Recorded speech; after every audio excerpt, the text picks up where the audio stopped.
చంద్రబాబు గారిని.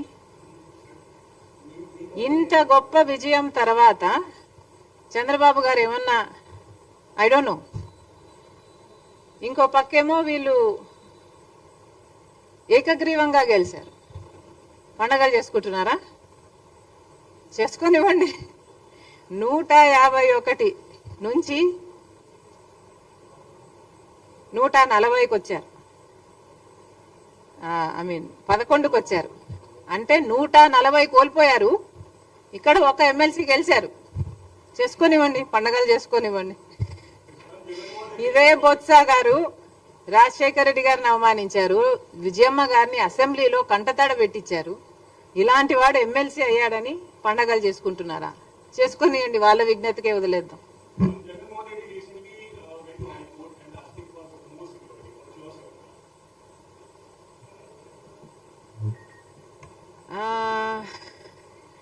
I am not aware of the security he has right now. Oh, he has that plus. I do not see the need for additional security then. అందరికీ నమస్కారం.